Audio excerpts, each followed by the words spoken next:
বিয়া হৈ গৈছে কিন্তু মেৰিজ চাৰ্টিফিকেট এতিয়ালৈকে পোৱা নাই বা চৰকাৰীভাৱে পঞ্জীয়ন কৰিব পৰা নাই। চিন্তাৰ কোনো কাৰণ নাই, মাত্ৰ দুটা ষ্টেপ ফ'ল' কৰক আৰু মেৰিজ চাৰ্টিফিকেট পাবলৈ সক্ষম হওক। নমস্কাৰ এভৰিৱান, আপোনাৰ যদি ইতিমধ্যে বিবাহ হৈ গৈছে, 5 বছৰ বা 20 বছৰ আগতে বিবাহ হৈ গৈছিলে, কিবা কাৰণত মেৰিজ চাৰ্টিফিকেটৰ কাৰণে বা চৰকাৰীভাৱে পঞ্জীয়ন কৰিব পৰা নাছিলে, চিন্তাৰ কোনো কাৰণ নাই। জাষ্ট দুটা ষ্টেপ ফ'ল' কৰি আপুনি নিজেই মেৰিজ চাৰ্টিফিকেট পাবলৈ সক্ষম হ'ব। ফাৰ্ষ্ট ষ্টেপটো হ'ল সেৱা সেতু পৰ্টেলত গৈ আপুনি ৰেজিষ্ট্ৰেশ্যন কৰিব লাগিব অথবা অনলাইন এপ্লাই কৰিব লাগিব। অনলাইন এপ্লাই কেনেকৈ কৰিব, মই ইয়াৰ ওপৰত অলৰেডি ভিডিঅ' বনাইছোঁ, অথবা ইউটিউবৰ পৰা ভিডিঅ' চাই ল'ব কেনেকৈ এপ্লাই কৰিব। আপুনি নিজেই আপোনাৰ মোবাইলৰ জৰিয়তে ৰেজিষ্ট্ৰেশ্যন কৰিব লাগিব।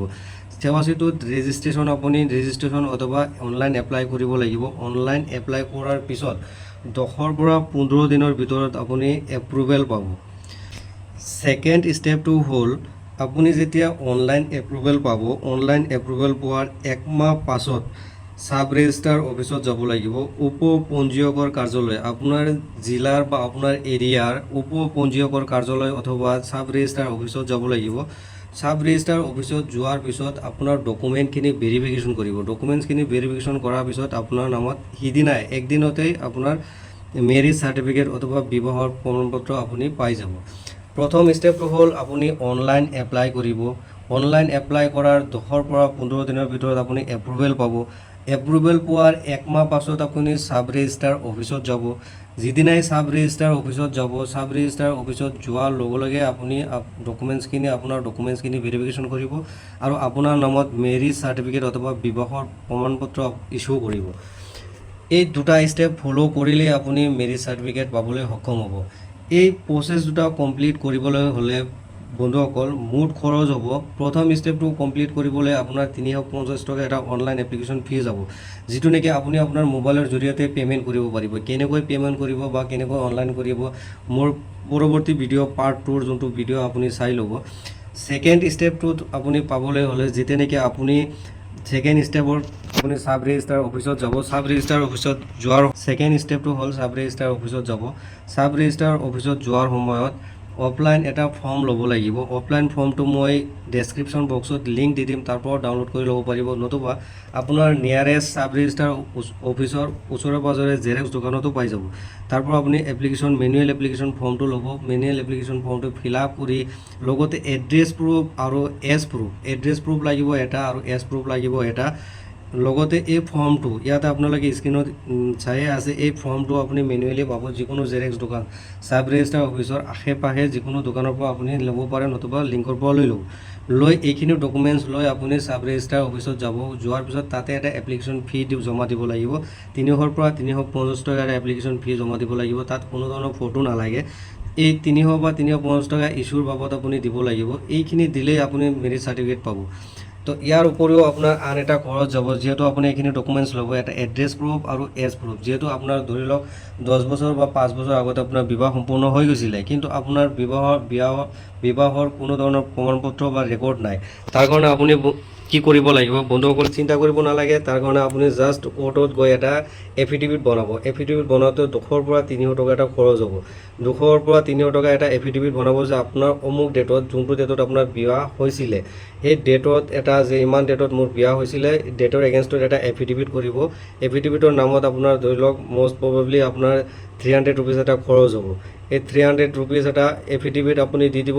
নতুবা আপোনাৰ যদি ৰিচেণ্টলি বিয়া হৈ যায়, 1 মাহ 2 মাহ 5 মাহ বা এবছৰ আগতে হৈছিলে কিন্তু ইনভাইটেশ্যন কাৰ্ড আছে, তেতিয়া আপোনাৰ এই এফিডেভিটৰ দৰকাৰ নহয়। যদি 10 বছৰ বা 5 বছৰ আগতে বিয়া হৈ গৈছিলে কিন্তু আপোনাৰ কোনো ধৰণৰ ৰেকৰ্ড নাই বা ইনভাইটেশ্যন কাৰ্ড নাই, তেতিয়া আপোনাৰ এফিডেভিট দিব লাগিব। ডকুমেণ্টছ হিচাপে লাগিব, প্ৰথম ডকুমেণ্টছ চাওক, এড্ৰেছ প্ৰুফ এটা লাগিব, এজ প্ৰুফ হিচাপে এটা ডকুমেণ্টছ লাগিব। এজ প্ৰুফ হিচাপে দিব পাৰিব পেন কাৰ্ড অথবা বাৰ্থ চাৰ্টিফিকেট অথবা মেট্ৰিকৰ এডমিট বা চাৰ্টিফিকেট। 2 নম্বৰ এড্ৰেছ প্ৰুফ হিচাপে দিব পাৰিব ভোটাৰ ID অথবা আধাৰ কাৰ্ড দিব পাৰিব, নতুবা বেংক পাছবুক। এই এড্ৰেছ প্ৰুফ আৰু এজ প্ৰুফ হিচাপে দুটা ডকুমেণ্টছ হ'ল। 3 নম্বৰ ডকুমেণ্টছটো হ'ল এফিডেভিট বা ইনভাইটেশ্যন কাৰ্ড। ইনভাইটেশ্যন কাৰ্ড নাথাকিলে এফিডেভিট দিব লাগিব। এই 3টা ডকুমেণ্টছ, তাৰ লগতে আপোনাৰ দৰাই হওক বা কইনাৰ হওক উভয়ৰে এই তিনিটা ডকুমেণ্টছ দিব লাগিব। এই তিনিটা ডকুমেণ্টছ লগতে তিনিজন উইটনেছ লাগিব। তিনিজন উইটনেছৰো ডকুমেণ্টছ দিব লাগিব এড্ৰেছ প্ৰুফ হিচাপে। তিনিজন উইটনেছ দৰা আৰু কইনা উভয়ৰে মিলি তিনিজন উইটনেছ লগত লৈ যাব লাগিব। যিদিনা নেকি চাব ৰেজিষ্টাৰ অফিচত যাব এপ্ৰুভেল পোৱাৰ পিছত সেই এপ্ৰুভেল কপি আৰু লগতে এই তিনিটা ডকুমেণ্টছ লৈ লগতে উইটনেছৰ তিনিটা ডকুমেণ্টছ লৈ উইটনেছ লগত লৈ আপুনি চাব ৰেজিষ্টাৰ অফিচত যাব। চাব ৰেজিষ্টাৰ অফিচত যোৱাৰ পিছত আপোনাৰ মেনুৱেলি ফৰ্মটো ফিল আপ কৰিব। ফিল আপ কৰাৰ পিছত ডকুমেণ্টছখিনি ভেৰিফিকেশ্যন কৰিব। ভেৰিফিকেশ্যন কৰাৰ পিছত চাব ৰেজিষ্টাৰ অফিচাৰে আপোনাৰ নামত মেৰিজ চাৰ্টিফিকেট ইছ্যু কৰিব। এনেকৈ ফ্ৰেণ্ডছ আপুনি মেৰিজ চাৰ্টিফিকেট বনাব পাৰে বা আপোনাৰ মেৰিজ ৰেজিষ্ট্ৰেশ্যন পঞ্জীয়ন কৰিব পাৰে। বিভিন্ন কাৰণত হয়তো মানুহে ৰেজিষ্ট্ৰেশ্যন কৰিব নোৱাৰে, হয়তো বিভিন্ন কাৰণত হয়তো বিভিন্ন প্ৰপাৰ চ'ৰ্চ নাজানে, যাৰ কাৰণে হয়তো মেৰিজ চাৰ্টিফিকেট বনাব নোৱাৰে। বন্ধুসকল, এই চাৰ্টিফিকেটটো বনাবলৈ মেক্সিমাম খৰচ, আপুনি চাওক মেক্সিমাম খৰচ বুলি ক'লে ফাৰ্ষ্টত আপুনি অনলাইন কৰোঁতে সেৱা সেতুত অনলাইন কৰোঁতে 300 টকা এটা যাব। তাৰপাছত আপুনি ছেকেণ্ড যেতিয়া চাব ৰেজিষ্টাৰ অফিচত যাব তেতিয়াও ধৰি লওক 350 টকা এটা যাব। আপুনি এফিডেভিট কৰোঁতে যাব আপোনাৰ 300 ৰুপিজ। মেক্সিমাম আজিৰ যুগত কিমান গুৰুত্বপূৰ্ণ আপোনালোকে হয়তো নিজে অনুভৱ কৰিব পাৰিব।